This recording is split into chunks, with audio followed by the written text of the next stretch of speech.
స్పందన రేపైతే ఒకటి మనకు పిసిసి అధ్యక్షుడు మహేష్ కుమార్ గౌడ్ క్లారిటీ ఇచ్చారు. రేపు ఉదయం మల్లికార్జున ఖర్గే వస్తారు కాంగ్రెస్ పార్టీ జాతీయ అధ్యక్షులు, సాయంత్రం రాహుల్ గాంధీ అటెండ్ అవుతారని చెప్తున్నారు. సో ఉదయం నుంచి సాయంత్రం వరకు ధర్నా చేయబోతున్నారు రేవంత్ రెడ్డి నేతృత్వంలో. అంటే ముఖ్యమంత్రి జంతర్ మంతర్లో ధర్నా చేయడం ఇది రెండోసారి, ఇంతకుముందు కూడా చేశారు. సో ముఖ్యమంత్రులు జంతర్ మంతర్లో ధర్నా చేస్తే ఏంటంటే జనరల్ గా నేషనల్ మీడియా అట్రాక్షన్ అంతా ఉంటుంది. గతంలో కేసీఆర్ కూడా ఒకసారి ప్యాడీ గురించి ధర్నా చేశారు, వరి కొనుగోలు చేయాలని చెప్పి ఆయన ధర్నా చేసిన పరిస్థితి గత టర్మ్లో. ఈసారి రేవంత్ రెడ్డి రెండో ధర్నా ఈ 20 నెలల్లో.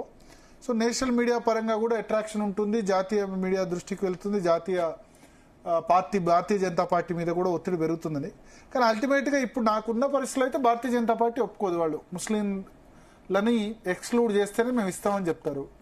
సో కాంగ్రెస్ ఇప్పుడు ఇవాళ ఆల్రెడీ ట్రైన్ రీచ్ అవుతుంది, రేపు ధర్నా, ఎల్లుండి రాష్ట్రపతి అపాయింట్మెంట్ కోరారు. మరి రాష్ట్రపతి అపాయింట్మెంట్ ఇస్తారా లేదా తెలీదు. ప్లస్ రాష్ట్రపతి దగ్గర విద్యా ఉద్యోగాలకు సంబంధించి పెండింగ్లో ఉంది. అదే సమయంలో గవర్నర్ ఏమో ఆర్డినెన్స్ ఇప్పుడు 10వ తారీఖు లోపు 10వ తారీఖు 11, 12వ తారీఖు ఆర్డినెన్స్ పంపించారు. ఆ లోపు ఆయన క్లియర్ చేయాలి.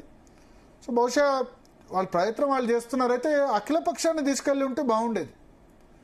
అఖిలపక్ష బృందాన్ని ప్రధానమంత్రి అపాయింట్మెంటో లేదా రాష్ట్రపతి అపాయింట్మెంటో తీసుకుంటే బాగుండేది. కాంగ్రెస్ పార్టీ కార్యక్రమంగా కాకుండా నిజంగా దీన్ని చిత్తశుద్ధితో ఇంప్లిమెంట్ చేయాల్సి ఉంటే, ఇది కాంగ్రెస్ పార్టీ క్రెడిట్ తీసుకోవాలని కాంగ్రెస్ పార్టీ లేకపోతే కొద్దిమంది సంఘాలని తీసుకెళ్తే గనక మైలేజ్ కాంగ్రెస్ పార్టీకి వస్తుందేమో. కానీ లోకల్ లీడర్స్ అంటే మేము రాష్ట్రంలో అన్ని పార్టీలు కూడా దీనికి సపోర్ట్ ఉన్నాయని బీజేపీ వాళ్ళని కూడా ఇన్వైట్ చేసి వాళ్ళని తీసుకెళ్తే వేరే విధంగా ఉండేది. జంతర్ మంతర్లో ప్రొటెస్ట్ కాకుండా, ఎందుకంటే జంతర్ మంతర్లో ప్రొటెస్ట్ కేంద్ర ప్రభుత్వానికి వ్యతిరేకంగా అన్నప్పుడు భారతీయ జనతా పార్టీ ఎందుకు కలిసి వస్తుంది?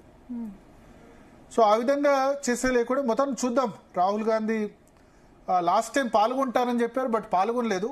బట్ రాహుల్ గాంధీ అయితే మొన్న అయితే చెప్పారు ఓబీసీలకు మేము ఎంత చేయాలో అంత చేయలేదు.